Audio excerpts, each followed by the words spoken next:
Brought to you by TechnoSpark 20 series smartphones. I'm superhuman.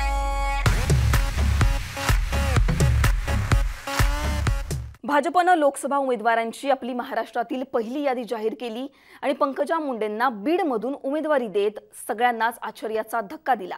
Pankaja मुंडेंनी प्रचाराचा धडाका लावलाय। निवडणुकीच्या रिंगणात पंकजा मुंडेंनी जोरदार एंट्री घेतली आहे। अशातच आता पंकजा मुंडेंच्या संपत्तीची जोरदार चर्चा होतीये। पंकजा मुंडेंनी आपला उमेदवारी अर्ज दाखल करताना प्रतिज्ञापत्र निवडणूक आयोगासमोर सादर केलं।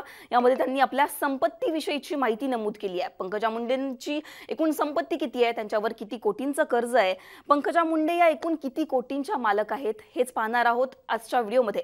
याच्यामध्ये असं सुद्धा त्यांनी नमूद केले की पंकजा मुंडेंचे पती चारुदत्त पालवे यांनी प्रीतम मुंडेंकडून कर्ज घेतलंय। पंकजा मुंडेंच्या पतींनी प्रीतम मुंडेंकडून नक्की किती लाखांचं कर्ज घेतलंय याविषयी सुद्धा बोलणार आहोत या व्हिडिओमध्ये। नमस्कार, मी पूजा, तुम्ही पाहताय मुंबई तक। आता पंकजा मुंडेंच्या जंगम आणि स्थावर मालमत्तेविषयी आपण बोलूयात। पंकजा मुंडेंची एकूण जंगम मालमत्ता ही 6,17,58,708 रुपये आहे। तर त्यांचे पती चारुदत्त पालवे यांची जंगम मालमत्ता एकूण 10,38,49,853 इतकी आहे। पंकजा मुंडे यांची स्थावर मालमत्ता एकूण 4,45,24,760 इतकी आहे। तर त्यांचे पती चारुदत्त पालवे यांची स्थावर मालमत्ता एकूण 25,10,06,65 इतकी आहे। पंकजा मुंडे यांच्यावर किती कोटींचं कर्ज आहे हे सुद्धा याच्यामध्ये नमूद करण्यात आलेलं आहे आणि हे थोडंसं शॉकिंग आहे। पंकजा मुंडेंवर एकूण 2,74,79,000 रुपयांचं कर्ज आहे। तर त्यांचे पती चारुदत्त पालवे यांच्यावर 24,28,90,508 रुपयांचं कर्ज आहे आणि याच्यामध्ये असं सुद्धा सांगण्यात आलंय की त्यांच्या पंकजा मुंडेंच्या पतींनी प्रीतम मुंडेंकडून कर्ज घेतलंय। चारुदत्त पालवे यांनी प्रीतम मुंडेंकडून एकूण 60 लाख रुपयांचं कर्ज घेतलंय। तर त्यांनी यशस्वी मुंडे यांच्याकडून 35 लाख रुपयांचं कर्ज घेतलंय असं यात नमूद करण्यात आलेलं आहे। त्यानंतर या शपथपत्रामध्ये पंकजा मुंडेंनी शिक्षण कुठून घेतलं, त्याच्यानंतर पंकजा मुंडेंची जमीन किती आहे, त्यांचे किती बँकांमध्ये खाती आहेत हे सगळं सांगण्यात आलंय। पंकजा मुंडेंनी आपलं 10वीचं शिक्षण 1994 मध्ये सरस्वती कॉलेजमधून पूर्ण केलं। त्यानंतर त्यांनी त्यांचं 12वीचं शिक्षण 1996 मध्ये जय हिंद कॉलेज मुंबईमधून पूर्ण केलं। पंकजा मुंडेंनी BSc ची पदवी पंकजा मुंडेंनी घेतली आहे। पंकजा मुंडेंनी 1999 मध्ये रामनारायण रुईया कॉलेजमधून BSc ची पदवी त्यांना मिळाली आहे।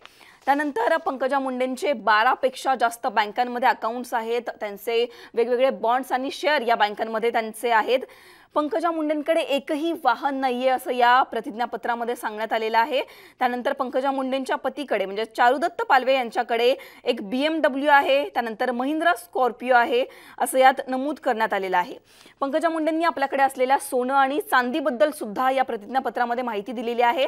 पंकजा मुंडेंकडे एकूण 450 ग्रॅम सोनं आहे ज्याची किंमत 35,85,000 रुपये आहे। त्यानंतर त्यांच्याकडे 3,28,000 रुपयांची एकूण 4 किलो चांदी आहे। पंकजा मुंडेंकडे 2,30,000 रुपयांचे इतर दागिने सुद्धा आहेत असं या शपथपत्रामध्ये सांगण्यात आलेलं आहे। त्यानंतर त्यांचे पती चारुदत्त पालवे यांच्याकडे 200 ग्रॅम सोनं आहे ज्याची किंमत 13 लाख रुपये आहे। 38,000 रुपयांची 2 किलो चांदी सुद्धा चारुदत्त पालवे यांच्याकडे आहे। मागच्या 5 वर्षांमध्ये पंकजा मुंडे यांची मालमत्ता किती वाढली याबद्दल बोलायचं झालं तर पंकजा मुंडे यांची एकूण संपत्ती ही मागच्या 5 वर्षांमध्ये 10,67,00,000 रुपयांनी वाढलेली आहे। पंकजा मुंडेंच्या ज्या बहीण होत्या प्रीतम मुंडे या खासदार होत्या आणि आता पंकजा मुंडेंना भाजपनं तिकीट दिलेलं आहे। पंकजा मुंडे या निवडणुकीच्या रिंगणामध्ये आहेत। पंकजा मुंडेंपुढे राष्ट्रवादी शरद पवार गटाचे बजरंग सोनावणे यांचं आव्हान आहे। हे आव्हान पंकजा मुंडे कसं पेलणार हे आपल्याला पाहायचंच आहे। पण आता त्यांच्या संपत्तीची जोरदार चर्चा होतीये आणि तीच संपत्ती आम्ही तुम्हाला सांगण्याचा प्रयत्न केला।